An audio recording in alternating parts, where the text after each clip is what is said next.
Welcome to another edition of Carnivore Bites. I'm your host, Jeff Sherman, along with Dr. Eric Lopkin.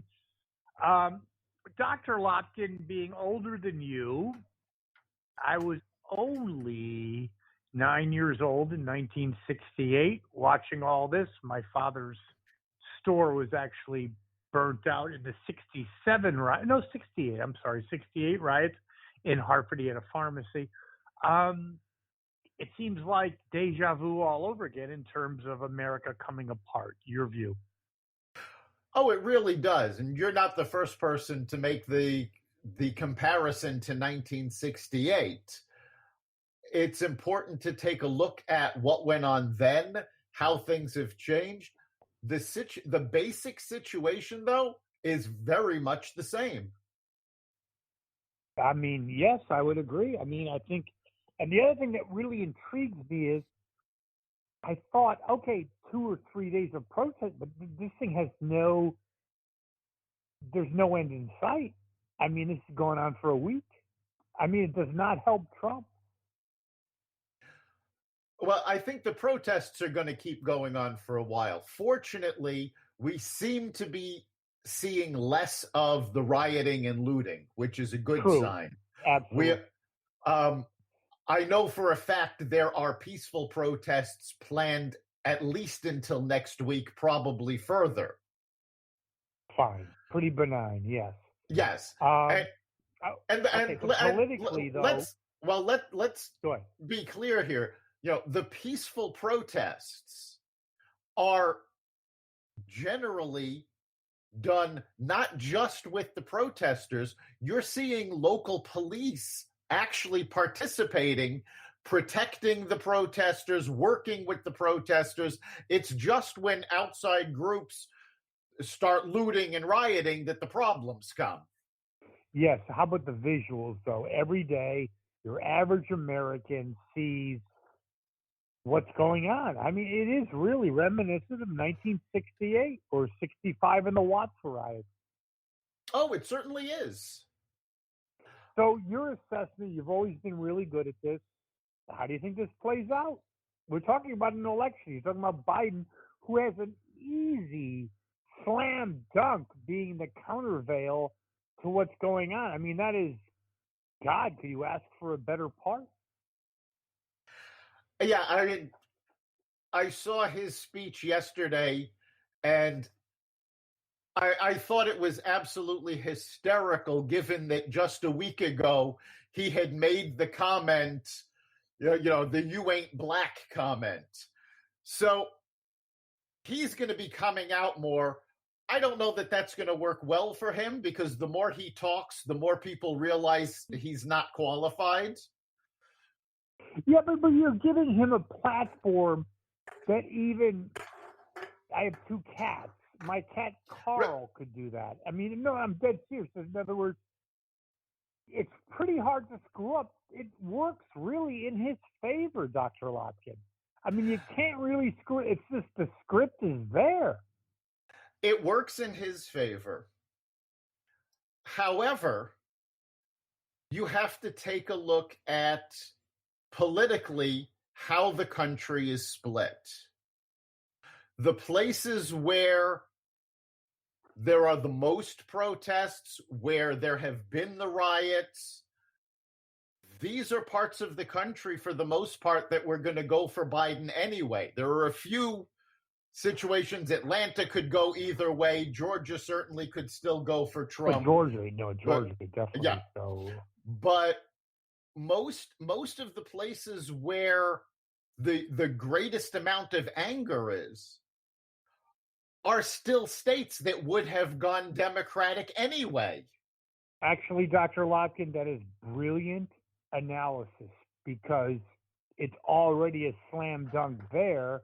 How does it play out in Peoria? Right, exactly. It might actually help Trump. Exactly. The more things like this go on, the more they push on a division of the country. And by they, I mean Biden and his staff. I'm not referring to the protesters or anything like that.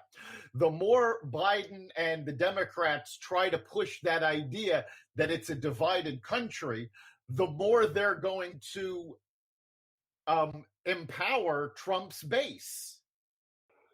That makes sense, but let's get back to what you just said. To me, and you look at international posts and input, America is a divided country. It's not the melting pot or the salad bowl that I was taught, in ninth grade. It's a divided country. It's not a cohesive society. It's not. And the fact of the matter is, I don't know that it ever was. I remember learning in elementary school the Great American Melting Pot and how all the people came together. But I also remember back in the 90s when David Dinkins was first elected mayor of New York. He was the first African American mayor of New York. And he made speech after speech saying, no, it's not a melting pot, it's a mosaic. And while we're all in this same country, there are certain, you can tell the differences. There are differences between us. And he kept pushing. Now, New York during the Dinkins mayoralty was a very divided, he divided the city. There were riots. There was African American against Korean. It was a terrible time. And he actually wiped out so much of the progress that the previous mayor, Ed Koch, had made. What we're seeing... It just concerns me, though, Dr. Lopkin, that it really goes to the soft underbelly of America that, China, Russia, other adversaries are looking at this and saying, this thing is just like basically ready to fall over. Yeah, you also have to remember when you take a look at other countries, Russia in particular, China especially, even certain parts of Europe, you are looking at countries with primarily a very homogeneous population. America has never been homogeneous. We've always had, different sectors, different groups coming in, different groups settling in different places.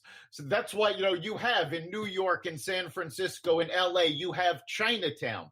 Why? Because Chinese immigrants all migrated, together into these areas. In New York is the perfect example. Next to Chinatown, you have Little Italy. You have different neighborhoods that swing in different... Most of these immigrant populations have shared values. There is a segment of the population, and I think it's the African American population, that have been fed victimization for so long that I don't know if assimilation is really even possible. Well, here's the big difference. Italian Americans, Japanese, Chinese Americans, they came to America looking for opportunity, looking in the case of the Chinese, a lot of them originally came over because of work on the railroads. European immigrants came over to America looking for something better. African Americans didn't do that. They were brought here against their will. So going back, you have a completely different mindset. No, without a doubt, but I still believe the Great Society put fuel on that fire. Oh, absolutely. And liberal ideology did as well. Well, it's not just the Great Society. Going back all the way to the Emancipation Proclamation, promises were made that were never kept. True. So you have this anger building. Now, I have a problem when people get them go, oh, African Americans don't have the same opportunities. They don't have this. They don't have that. The fact of the matter is, if you take a look at American history, every new group of immigrants, whether they were white, Asian, African American, Hispanic, every new group was denied these opportunities. And they all managed to overcome it, not by riots and looting, certainly, but by finding the opportunities. We have a group of people, Al Sharpton, Jesse Jackson. Yeah, professional agitators. Yes, who have basically convinced people. And I know loads of African Americans who look at these two and just wish they would go away. So they're certainly not representative of the African American. But they built fortunes on this. Yes. Fortunes. I mean, Al Sharpton has a TV show. He's worth millions. 20 years ago, he's worth nothing. Yeah, they have built sweatpants going to rallies. Yeah, they have built empires on the backs of the African American people. When you talk about violence against African Americans, the protests have focused on what goes on with police, which is actually a very small percentage of people. But black on black violence is also huge. So we're talking about issues that it's not just black and white, pardon the pun. It's about how everybody views themselves and views the people they are dealing with. I still get back to the Great Society. Uber liberalism has created a undercurrent of victimization. Oh, that's definitely true, and not just in the African American community. The liberal mindset has basically tried to turn everybody into a victim that needs the government to help them. Why? Yes, because liberals want big government. They want the power. It's not altruistic. It's for their own benefit. Yes. So where do you think this all plays out, Dr. Lopkin? Honestly, my crystal ball is fuzzy on this one. So it is. What I hope is going to happen, the rioters and looters will go away. The peaceful protests will continue for a while unabated, and the people behind the peaceful protests, the organizers, will actually start working towards what they can do during the election, how they can engage with the current leadership. There was a very disturbing episode a few days ago in Hartford where there was a protest on the steps of the police station. The police chief came out to talk to the protesters, and the protesters almost literally split the group in half. Half of them wanted to talk with the chief, hear what he had to say, and have their say. The other half just wanted to shout everybody down. And we've got to eliminate that element, because if we don't communicate, nothing good is going to come of this. I absolutely agree with that. I don't know how this plays out. I do not think it helps Trump, because it certainly doesn't help him. No, because people they put the whole thing in one pot, and it's Corona, it's unemployment, it's 1968, deja vu all over again. That's just how it is. Yeah, no, it so does. You had Trump at 60%. What do you think now? It depends on how long this goes on. If it goes on, say, to September, October, that certainly drops. I would almost say it drops to 50-50. If, however, things quiet down over the summer, and by the end of the summer, by the time the conventions come around, the violence is gone, coronaviruses, then I keep him at 60%. I would agree with that. I think there's two key elements. Three. Protest, corona, and economy. Do you agree with that, Dr. Locke? Yes. Right now, those are the three deciding factors. And No question. I think what you're going to see is that as time goes on, whichever one of that has the biggest impact around election time, that's going to be the issue that people vote on. Fantastic. Now, we do have a great live show coming up on Friday, don't we, Dr. Lopkin? Yes, we do. Friday at 4:00. You can join us live at blogtalkradio.com/Carnivore Radio, where we will have the president of the Connecticut NAACP with us. We'll be discussing the issues behind the protests and hopefully have some ideas about how people can move forward.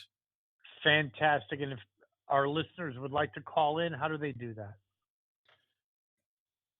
During the show, we'll be giving out the number, but if you want to participate and be part of the conversation on the live Friday podcast, you could call in at 563-999-3693. And of course, we'll be repeating that number Friday at 4. Awesome. Dr. Lopkin, any final thoughts? I'm sending out the thought that I hope everybody stays safe, both from coronavirus and from the violence that's going on. And now is really the time to make a difference. Take action, but take peaceful, effective action. Well said, Dr. Lopkin, and we'll get together again with our listeners on Friday. See you then. Take care. You've been listening to Carnivore Bites, part of the Exvadio Podcast Network. You can catch us every week on carnivoreradio.com, exvadio.com/podcasts, the Apple Podcast Store, Google Play, Spotify, iHeartRadio, and wherever you find podcasts.